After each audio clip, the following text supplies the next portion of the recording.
Assalamualaikum warahmatullahi wabarakatuh. Perkenalkan, kami dari kelompok 4 akan menjelaskan bagaimana cara menggunakan aplikasi GeoGebra dalam materi geometri transformasi. Adapun anggota dari kelompok kami, saya sendiri Fatihatul Baidol dengan NIM 190805646. Dan saya Nafila Fauzunida dengan NIM 19080566047. Saya Aldi Prasetyo Amiru dengan NIM 1908056048. Saya Umi Salama dengan NIM 19080566049. Saya Anissa Khubiatul Jannah dengan NIM 1908056050. Baik, sebelum memulai ke pembahasan materi, alangkah lebih baiknya kita tahu dulu aplikasi yang akan kita gunakan, yaitu aplikasi GeoGebra. Jadi aplikasi GeoGebra sendiri merupakan software yang berisi aplikasi aljabar dan juga geometri. Berikut kami akan melakukan simulasi contoh aktivitas bagaimana caranya menggunakan aplikasi GeoGebra pada materi geometri transformasi, yaitu ada materi pergeseran, pencerminan, rotasi, dan juga dilatasi. Nah, langkah pertama yang harus teman-teman lakukan yaitu adalah mendownload dan juga menginstal software GeoGebra itu sendiri. Nah, setelah terinstall, saya coba melakukan present dulu ya. Nah, setelah teman-teman menginstal, teman-teman bisa membuka aplikasi tersebut dengan cara mengklik 2 kali. Nah, karena saya sudah membuka, saya langsung klik di sini. Setelah aplikasinya terbuka, nanti akan muncul tampilan seperti di layar ini. Nah, di sini ada yang namanya Geometry Window. Jadi, Geometry Window merupakan jendela pada GeoGebra untuk menampilkan gambar, yaitu berupa grafik, titik, garis, dan lain sebagainya. Kemudian di sebelah kiri, paling kiri, ini ada yang namanya Algebra Windows. Algebra Windows itu nanti akan menampilkan bentuk representasi secara aljabar dari yang ada di geometri window ini. Nanti misal ada grafik, nanti grafiknya itu akan direpresentasikan dalam bentuk bersamaan di algebra window ini. Kemudian di bagian bawah ini ada input. Nah, input ini fungsinya untuk memasukkan persamaan grafik fungsi, koordinat titik, atau perintah-perintah yang akan kita buat seperti itu. Kemudian di bagian atas, paling atas, ini ada menu bar gitu. Menu bar ini fungsinya untuk mengatur segala aktivitas perhitungan yang nanti akan dilakukan oleh pengguna. Kemudian di bagian bawahnya, ini ada toolbar. Toolbar berisi fitur-fitur untuk membuat objek matematika secara manual dengan cara mengklik objek ini mengklik dari tool ini satu-satu. Nah, di bagian pertama ini ada move. Move di dalamnya ada berisi, teman-teman bisa lihat di sini. Kemudian di point untuk membuat titik dan lain sebagainya. Kemudian ada line, membuat garis seperti itu. Kemudian ada perpendicular line, lalu ada polygon, kemudian ada circle with center stroke point, kemudian ada ellipse, ada angle, ada refleksi untuk membuat refleksi seperti itu. Kemudian ada cylinder dan juga untuk move graphic views. Nah, untuk penjelasan lebih lanjutnya bagaimana cara penggunaannya, langsung saja kita masuk ke materi. Materi pertama yang akan kita bahas yaitu materi pergeseran yang akan disampaikan oleh Aldi Prasetyo Amiru. Silakan kepada Mas Aldi, waktu dan tempat. Kami silakan.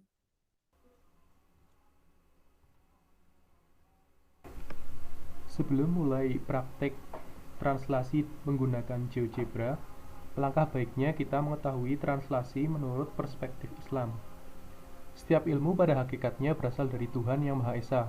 Manusia hanya menelaah dan menerapkan sebagian ilmu tersebut untuk keberlangsungan kehidupan dunia melalui Al-Quran.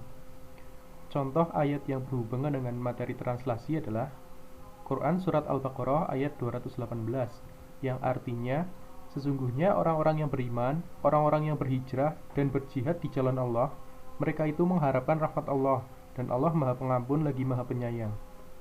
Dalam ayat tersebut diterangkan mengenai salah satu ciri orang yang beriman, yaitu berhijrah.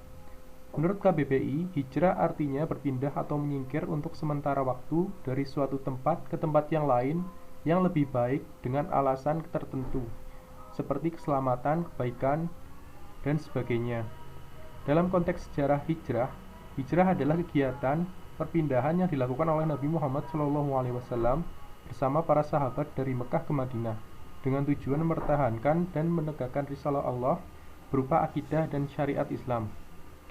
Translasi sendiri menurut KBBI adalah pemindahan semua titik di dalam bidang tertentu pada jarak dan arah yang sama. Hijrah dan translasi ini memiliki kesamaan makna yang sama-sama berarti pemindahan dari suatu hal menuju hal yang lain. Kemudian akan dipraktekkan cara translasi menggunakan GeoGebra.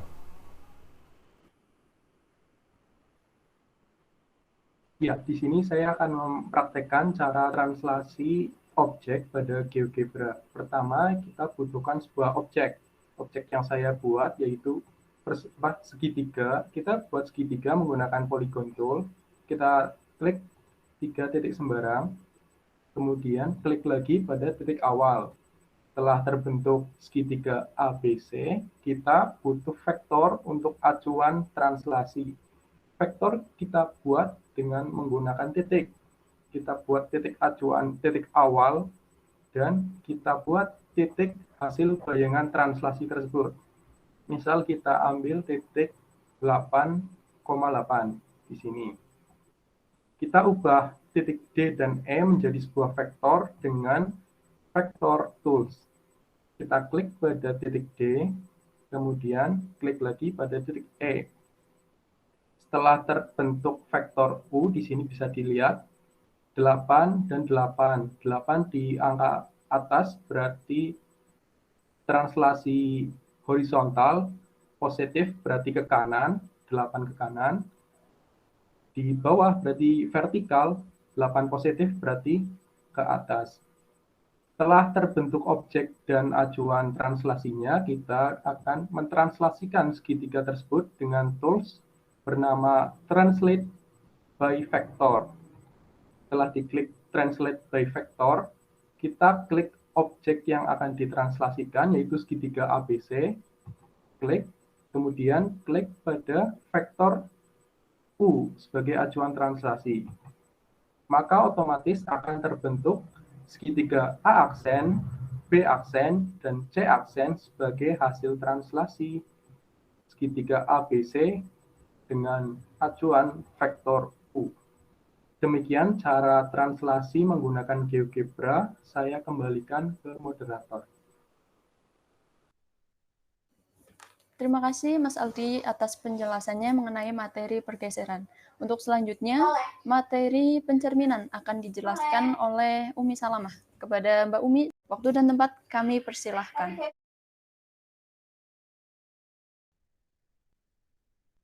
Pada materi refleksi itu berkaitan dengan unity of sense, dan di sini saya akan menjelaskan tentang tinjauan agama Islam yang bersesuaian dengan konsep refleksi. Nah, ada hadis yang berhubungan atau berkaitan dengan materi refleksi. Di sini saya ambil contoh hadis riwayat Bukhari dan Muslim dari Abu Musa radhiyallahu anhu bahwa Nabi Shallallahu alaihi wasallam pernah bersabda yang artinya, perumpamaan teman yang solih dengan yang buruk itu seperti penjual minyak wangi dan tukang pandai besi. Berteman dengan penjual minyak wangi akan membuatmu harum karena kamu bisa membeli minyak wangi darinya atau sekurang-kurangnya mencium bau wanginya. Sementara berteman dengan pandai besi akan membakar badan dan bajumu atau kamu hanya akan mendapatkan bau tidak sedap. Apa sih kaitannya hadis ini dengan materi refleksi? Jadi di dalam hadis ini itu memuat anjuran untuk memilih kawan-kawan yang soleh, karena ketika kita berteman dengan kawan-kawan yang soleh, maka kita juga akan menjadi orang yang soleh. Nah, ini merupakan salah satu penerapan dari refleksi, contoh dari refleksi atau pencerminan. Hal ini sesuai dengan konsep refleksi atau pencerminan, yaitu bayangan akan sama dengan objek sesungguhnya. Teman yang soleh akan mengajarkan hal-hal yang bermanfaat dalam urusan agama dan dunia kepada temannya. Nah, teman yang soleh akan memberikan nasihat atau memperingatkan temannya dari perkara yang akan mencelakakannya. Teman yang soleh akan mendorong untuk menaati Allah Subhanahu wa Ta'ala, berbakti kepada orang tua, menyambung silaturahmi, dan mengajak temannya untuk berakhlak mulia, baik dalam perkataan, perbuatan, dan lain-lain. Nah, selain dari hadis, ada juga ayat Al-Quran yang berkaitan dengan materi refleksi. Saya mengambil contoh, di sini ada Quran surat An-Nur ayat 26. Dalam surat ini Allah berfirman yang artinya, perempuan-perempuan yang keji untuk laki-laki yang keji, dan laki-laki yang keji untuk perempuan-perempuan yang keji pula. Sedangkan perempuan-perempuan yang baik untuk laki-laki yang baik, dan laki-laki yang baik untuk perempuan-perempuan yang baik pula. Mereka itu bersih dari apa yang dituduhkan orang. Mereka memperoleh ampunan dan rezeki yang mulia. Kaitannya surat An-Nur ini dengan refleksi adalah bahwa pada ayat tersebut itu secara implisit atau tersirat itu menerangkan mengenai pencerminan. Apa yang didapat sama dengan apa yang diberi, atau bayangan akan sama dengan objek sesungguhnya. Bagaimana dengan porosnya? Nah, poros ini kan merupakan komponen yang penting dalam teori refleksi. Nah, dalam ayat tersebut disebutkan tolak ukur yang menjadi perbandingan adalah kebaikan seseorang. Jadi dapat disimpulkan yang bertindak sebagai poros itu adalah kebaikan seseorang, sehingga terlihat bahwa ayat Al-Quran dan teori ilmiah itu berbanding lurus dan tidak saling bertentangan. Al-Quran secara tidak langsung mengemukakan dasar teori refleksi atau pencerminan yang perkembangannya dapat dilihat dengan teori refleksi pada saat ini. Baik, saya akan menjelaskan tentang refleksi. Jadi refleksi atau disebut juga pencerminan itu merupakan salah satu bagian transformasi yang memindahkan titik pada bangun geometri dengan menggunakan sifat benda dan bayangan cermin datar. Kemudian saya akan mempraktikkan tentang refleksi atau pencerminan menggunakan GeoGebra. Jadi pertama kita buat dulu sebuah bangun. Saya akan membuat bangun segitiga dengan tools polygon. Misal titik A-nya saya taruh di 2,2, kemudian titik B-nya di 5,2, dan titik C di 3,4. Nah, kemudian saya akan membuat garis dengan tools segment. Nah, garis ini nanti akan digunakan sebagai cerminnya. Misal titik pertama saya taruh di 3,1, kemudian titik keduanya di 4,6. Nah, untuk merefleksikan segitiga ABC ini terhadap garis F, caranya adalah dengan memilih tools reflect about plane atau refleksi objek pada garis. Nah, setelah itu kita klik bangunnya dan klik juga garisnya. Nah, maka terbentuk segitiga A aksen, B aksen, C aksen yang merupakan bayangan hasil refleksi segitiga ABC terhadap garis F. Nah, selain itu kita juga bisa, misalnya kita ingin merefleksikan segitiga ABC ini terhadap sumbu X. Nah, caranya sama seperti tadi. Pertama kita pilih dulu yang reflect about line, kemudian kita klik bangun segitiga ABC-nya, kemudian klik juga sumbu X. Nah, maka kita dapatkan segitiga A aksen, B aksen, dan C aksen ini yang merupakan bayangan dari hasil refleksi segitiga ABC terhadap sumbu X. Nah, jadi ini bayangan dari refleksi ABC terhadap sumbu X, dan yang ini adalah bayangan dari refleksi segitiga ABC terhadap sumbu F. Seperti itu cara melakukan refleksi dengan aplikasi GeoGebra. Semoga dapat dipahami. Terima kasih, saya kembalikan kepada moderator.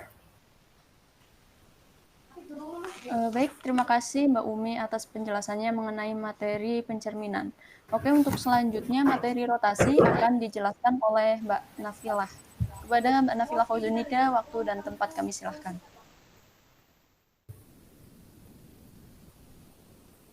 Baik, terima kasih. Selanjutnya saya akan menjelaskan terlebih dahulu mengenai pengertian rotasi dalam geometri transformasi. Nah, rotasi sendiri atau perputaran adalah suatu transformasi yang memindahkan suatu titik pada bangun geometri dengan memutar titik tersebut terhadap titik pusatnya. Sedangkan pengertian rotasi dalam perspektif Islam, kita mengetahui pengertian dari rotasi sendiri yaitu kegiatan berputar pada porosnya. Nah, yang melakukan kegiatan rotasi ini adalah planet-planet dan juga satelit di tata surya. Itu pengertian rotasi dalam tata surya yang dilakukan oleh planet-planet dan juga satelit. Nah, tata surya sendiri merupakan kumpulan benda-benda langit yang saling berhubungan dan berinteraksi satu sama lain. Tata surya terdiri dari matahari sebagai pusatnya, kemudian ada planet-planet yang mengelilinginya, serta benda-benda langit lainnya. Rotasi dalam perspektif Islam. Proses rotasi bumi secara umum adalah perputaran bumi pada porosnya. Rotasi bumi ini menyebabkan kita menjumpai siang dan malam. Al-Quran secara menakjubkan telah mengisyaratkan gerakan bumi ini dalam berbagai ayatnya. Salah satunya adalah ayat 88 pada surat An-Naml. Allah Subhanahu wa taala berfirman yang artinya, "Dan kamu lihat gunung-gunung itu, kamu sangka dia tetap di tempatnya, padahal ia berjalan sebagai jalannya awan." Quran surat An-Naml ayat 88. Dalam ayat ini, bahkan Allah Subhanahu wa taala menegaskan bahwa gunung-gunung yang ada di muka bumi ini seluruhnya bergerak dengan gerakan seperti gerakannya awan. Perumpamaan gerakan gunung dengan gerakan awan dalam ayat di atas memiliki pengertian bahwa gerakan gunung tidak terjadi karena dirinya sendiri, tetapi ia bergerak karena ada yang menggerakkannya, sebagaimana udara menggerakkan awan. Bukti lainnya dalam Al-Quran yaitu terdapat pada surat Az-Zumar ayat 5 yang artinya Dia menciptakan langit dan bumi dengan tujuan yang benar. Dia menutupkan malam atas siang dan menutupkan siang atas malam dan menundukkan matahari dan bulan masing-masing berjalan menurut waktu yang ditentukan. Ingatlah, Dialah yang Maha Perkasa lagi Maha Pengampun. Quran Surat Az-Zumar ayat 5. Ayat di atas berdasarkan tafsir dari Quraisy Shihab menunjukkan bahwa Allah menciptakan langit dan bumi dengan benar dan dalam bentuk yang tetap. Allah menutupkan siang ke dalam malam dan menutupkan malam ke dalam siang secara berulang-ulang. Allah juga menundukkan matahari dan bulan kepada kehendaknya untuk kemaslahatan hambanya. Masing-masing beredar pada porosnya sampai batas waktu yang telah ditentukan, yaitu hari kiamat. Hanya Allah lah, bukan yang lain, yang maha unggul atas segala sesuatu. Tidak ada sesuatu pun yang keluar dari kehendaknya. Dia maha pengampun atas dosa hamba-hambanya. Ayat ini menunjukkan bahwa bumi berbentuk bulat dan selalu berotasi. Dari segi bahasa, kata yukawir yang digunakan dalam ayat ini berarti menutupkan suatu benda ke atas benda lain secara berturut-turut. Kalau saja bumi ini tidak bulat datar, umpamanya tentu siang dan malam di suatu tempat dapat dimungkinkan tampak pada satu waktu secara bersamaan. Begitulah rotasi dalam perspektif Islam. Selanjutnya saya akan mempraktekkan bagaimana proses rotasi menggunakan aplikasi GeoGebra. Baik, terima kasih. Selanjutnya saya akan menjelaskan mengenai rotasi menggunakan aplikasi GeoGebra. Nah, sebelumnya rotasi atau perputaran adalah suatu transformasi yang memindahkan suatu titik pada bangun geometri dengan memutar titik tersebut terhadap titik pusatnya. Nah, langkah selanjutnya yang pertama kita harus membuat suatu bangun datar terlebih dahulu. Kita pilih bangun segitiga. Nah, kita gunakan tools yaitu yang tools polygon. Kita tempatkan di sembarang titik. Misalnya kita tempatkan titik A berada di koordinat 2,1. Selanjutnya kita akan membuat titik B, kita posisikan di sini yaitu di koordinat 6,2 dan titik C kita tempatkan misalnya ada di sini yaitu 4,4. Nah, selanjutnya kita tarik garis lagi ke titik awal. Setelah itu kita dapatkan bangun segitiga ABC.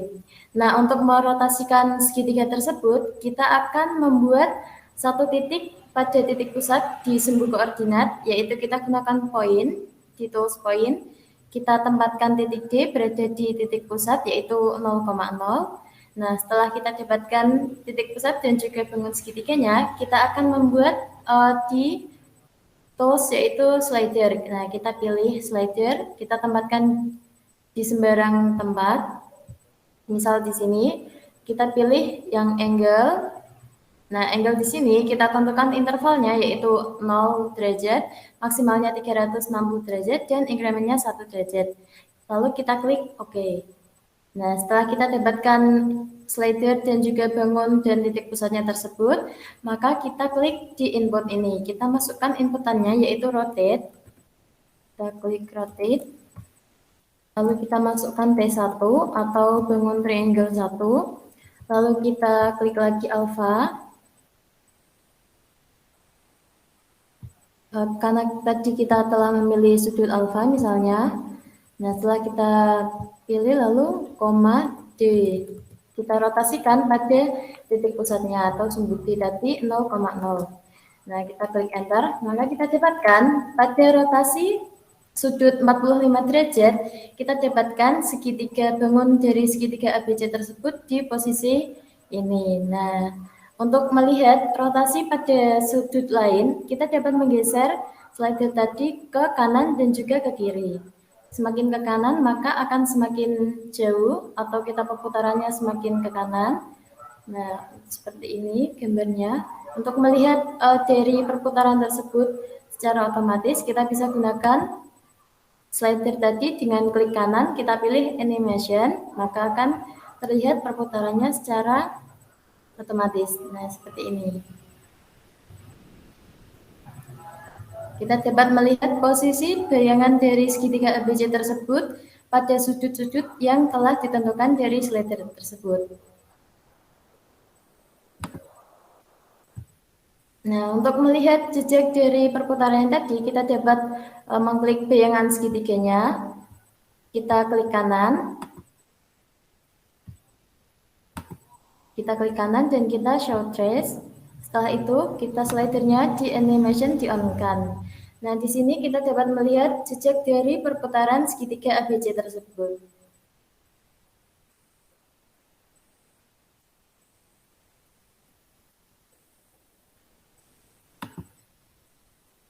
Baik, terima kasih. Demikian adalah hasil rotasi menggunakan aplikasi GeoGebra. Selanjutnya saya akan kembalikan kepada moderator. Terima kasih Mbak Nafila atas penjelasannya mengenai materi rotasi. Untuk materi yang terakhir yaitu dilatasi akan dijelaskan oleh Mbak Anja. Waktu dan tempat kami silakan.